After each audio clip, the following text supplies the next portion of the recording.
Soyez le bienvenu sur notre chaîne de l'électronique et physique scolaire. Aujourd'hui, je vais vous dévoiler la méthode secrète pour alimenter une diode électroluminescente, ou DEL en abrégé.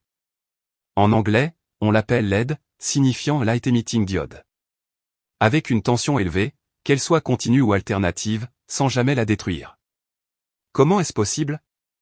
Restez jusqu'à la fin, car je vous montrerai le schéma, les erreurs à éviter, et la véritable technique des professionnels.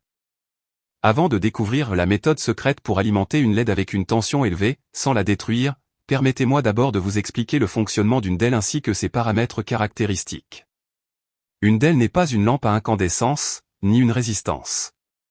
C'est un composant électronique à base des semi-conducteurs, ayant une jonction placée dans un cristal transparent, produisant de la lumière lorsqu'elle est parcourue par un courant électrique. En courant continu, elle conduit en direct et se bloque en inverse.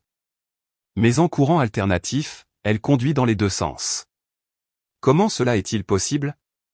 Parce qu'en alternatif, elle laisse passer soit l'alternance positive soit l'alternance négative selon sa position dans le circuit, exactement comme toutes les diodes de redressement. Comme cela se produit 50 ou 60 fois par seconde, il est difficile pour l'œil humain de percevoir ce scintillement et on finit par constater que la lumière est fixe.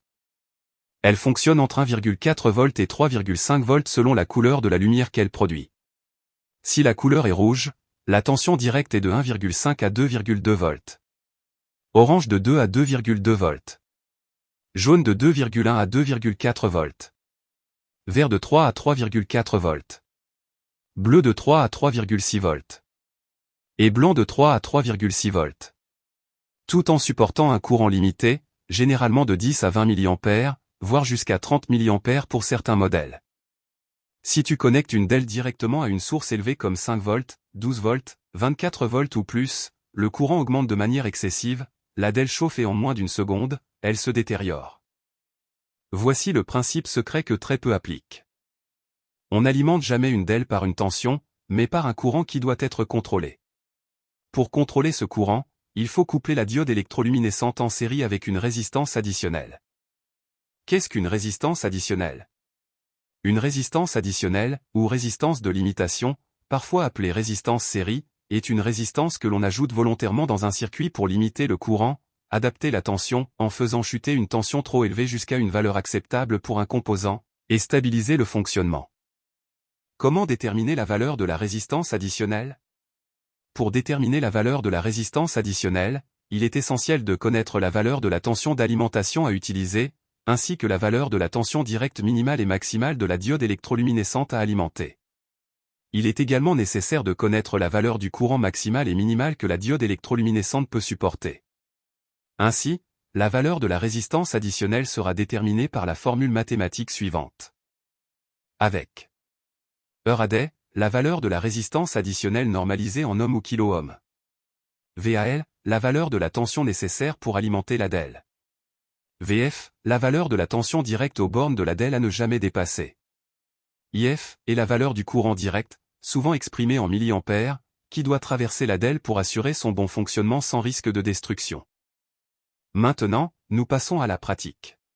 Pour cette première pratique, nous allons utiliser la résistance additionnelle pour alimenter la diode électroluminescente par la tension alternative.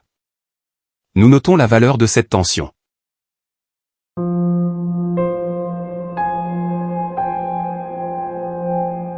Comme la DEL est de couleur rouge, sa tension directe est de 2,2 volts et nous choisissons le courant direct de 20 mA.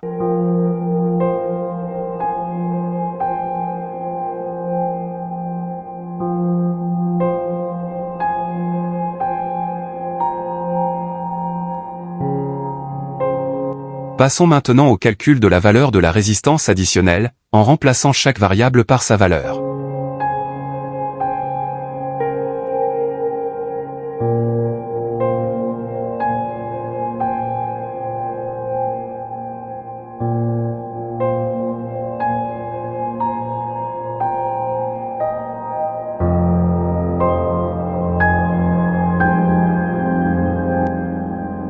Nous prenons la valeur normalisée de 12 kΩ.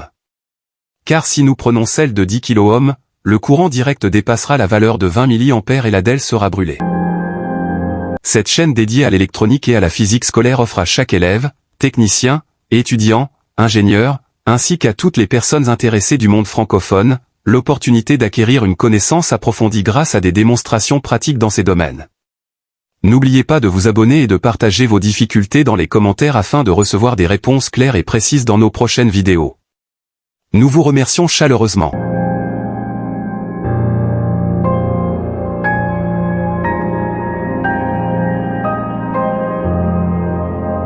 Voyez comment la DEL vient de s'allumer.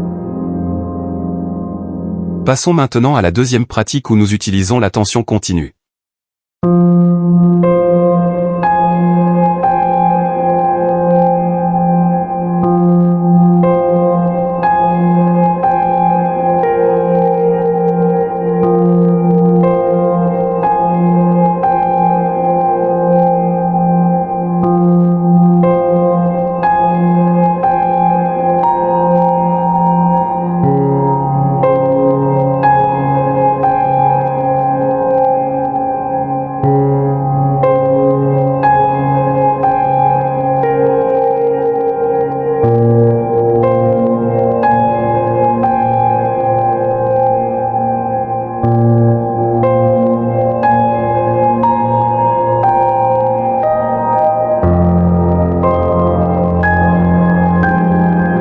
Nous choisissons la valeur normalisée de 330 ohms afin d'éviter tout débordement du courant dans la DEL.